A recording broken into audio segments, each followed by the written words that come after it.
কথায় আছে যে এমন কোনো অক্ষর নেই যার দ্বারা কোনো মন্ত্র হয় না।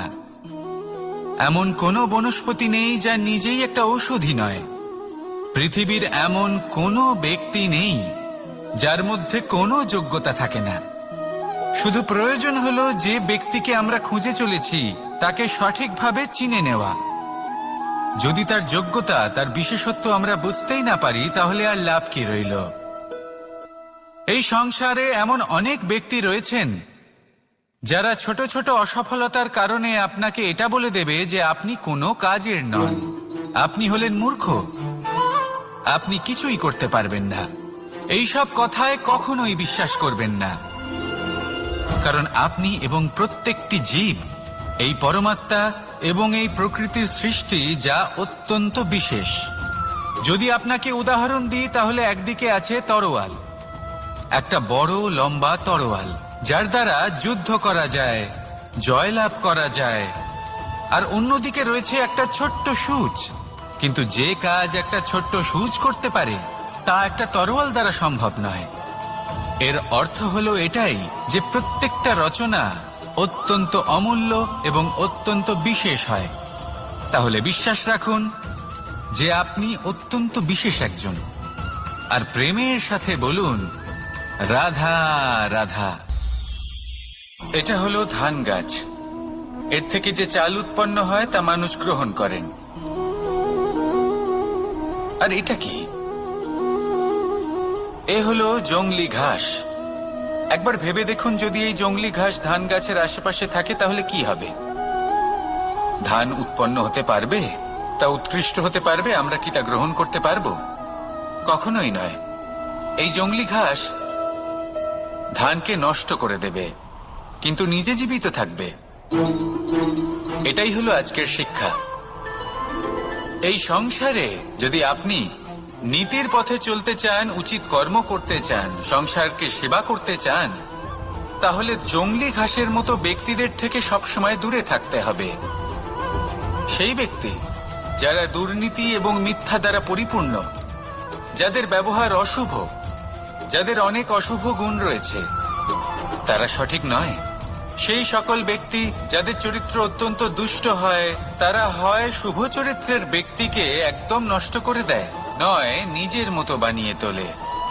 তাই যদি আপনি নীতির পথে চলতে চান, এই সংসারের জন্য শুভ কর্ম করতে চান, তাহলে সেই সঙ্গ লাভ করুন যে সঙ্গ জ্ঞানে পরিপূর্ণ, যাদের মধ্যে অনেক গুণ আছে, যাদের থেকে প্রতিদিন কিছু শিখতে পারবেন।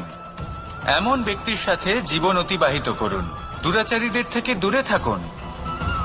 তবেই এই মন প্রসন্ন হয়ে বলবে রাধা রাধা। এই সংসারে সব থেকে বড় ব্যক্তি কে? আপনি বলবেন এই কেমন ধরনের প্রশ্ন? কিন্তু এটা হলো সব থেকে উচিত প্রশ্ন। কেউ এর উত্তর দেবে যে সেই মহাপ্রতাপী রাজা, তিনি হলেন সব থেকে বড় ব্যক্তি, সেই বড় রাজনীতিবিদ, তিনিই সব থেকে বড় ব্যক্তি। আমি আপনাকে জানাই যে সংসারের সব থেকে বড় ব্যক্তি হলেন তিনি, যার সাথে দেখা করলে আপনি নিজেকে ছোট মনে করবেন না। কোন ব্যক্তি যিনি সব থেকে বেশি শক্তিশালী, আপনি যদি তার সামনে যান তাহলে উনি আপনার অন্তরের শক্তিকে বাইরে বের করে আনবে, আপনার অন্তরে লুকিয়ে থাকা শক্তিকে জাগ্রত করতে প্রেরণা প্রদান করবে। তিনি হলেন বড় ব্যক্তি, তিনি হলেন মহান ব্যক্তি। তিনি নন যিনি নিজের বল এবং ঐশ্বর্য দ্বারা আপনাকে তার সামনে ছোট প্রমাণ করবেন। এবং সেই জন্য মহাদেব আমার আরাধ্য হলেন আমার খুব প্রিয়। কারণ রাজা হোক বা ফকির, কেউ যদি ওনার সামনে যান তাহলে সে নিজেকে ছোট মনে করেন না। আপনিও যদি জীবনে অনেক বড় হতে চান তাহলে কাউকে কখনো নিজেকে ছোট মনে করতে দেবেন না। তার অন্তরে বড় হয়ে ওঠার প্রেরণা প্রদান করুন। আসুন আমার সাথে ভালোবেসে বলুন রাধা রাধা। পঞ্চতত্ত্বের মধ্যে দ্বিতীয় তত্ত্ব হল ধরণী, ভূমি, যাকে আমরা ধরণী মাতা বলি। এই ধরণী ধৈর্য ধারণ করে, আর এর উপরেই আমাদের সমগ্র সংসার নির্ভরশীল। কারণ এই ভূমি সহ্য ক্ষমতা রাখে। এর সহ্য ক্ষমতা হলো অপরিসীম। সন্তান যতই আঘাত প্রদান করুক না কেন প্রেম পূর্বক সহ্য করে আর তার বদলে অমূল্য রত্ন প্রদান করে। সন্তান যদি হাল চালায় তাহলে তার বদলে তাকে অন্ন প্রদান করে। এটাই হলো ধরনী। এবার এর থেকে আমরা কি শিক্ষা পেতে পারি? এটাই যে কারোর জন্য কিছু করা বা কাউকে কিছু দেওয়া মনে কোনো কামনা ছাড়াই। আর এই কথাটা বুঝে যান, যদি কারোর জন্য কামনা না রেখে বা কোনো পাওয়ার আশা না রেখে কারোর জন্য কিছু করেন বা কারোকে কিছু দেন, যদি এটা আপনি শিখতে পারেন তবে আপনি ভালোবাসতে শিখে গেছেন। আর সেই জন্যই এই ধরিত্রীকে মাতা বলা হয়। কারণ মাতা শুধু উনি নন যিনি গর্ভে সন্তানকে ধারণ করেন, মাতা তো উনিও যিনি জীবন বাঁচতে শেখান, যিনি জীবন বাঁচার উদাহরণ প্রদান করেন। তাহলে ধরনীর থেকে এই নিঃস্বার্থ ভাব শিখুন, নিঃস্বার্থ ভালোবাসা শিখুন, আর এই ভালোবাসার সাথেই বলুন রাধা রাধা। এই সংসারে আমরা প্রকাশ কোথা থেকে পাই? এর উত্তর বড়ই সরল। ভোরে যখন সূর্যোদয় হয় তখন প্রকাশের কিরণ আমাদের ঘরে এসে পৌঁছয়। এইভাবেই আমরা প্রকাশ লাভ করি। এবার এই প্রকাশের আলোতেই আমরা সারাদিনের কাজ সম্পন্ন করি। সন্ধে হয়ে যায়, সূর্যাস্তও হয়ে যায়, আর আমাদের ঘর যাতে অন্ধকার না হয় তার জন্য আমরা একটা প্রদীপ প্রজ্বলিত করি। এটাই ঘটে আমাদের জীবনেও।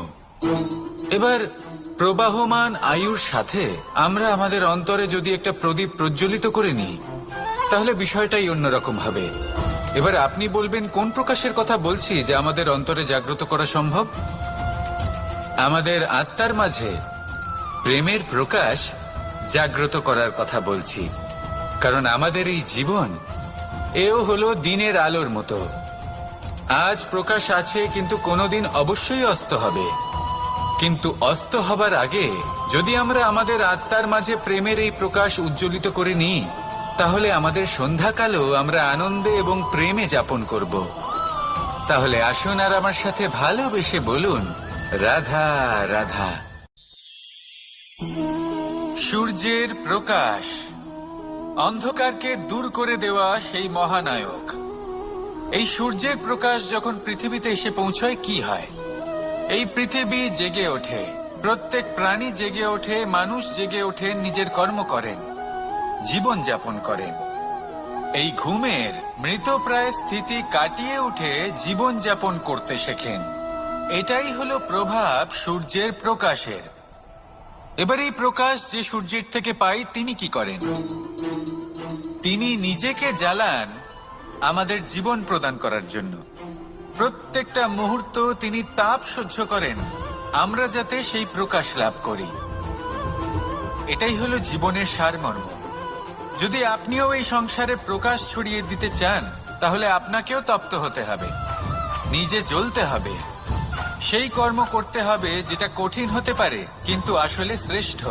তবেই এই সংসারের সেবা করতে পারবেন, সংসারকে পথ দেখাতে পারবেন। নিজের অন্তরের প্রকাশ জাগ্রত করুন, তবেই সেই সকল ব্যক্তি যারা পাপের অন্ধকারে নিমজ্জিত হয়ে আছেন তারা জাগ্রত হবেন।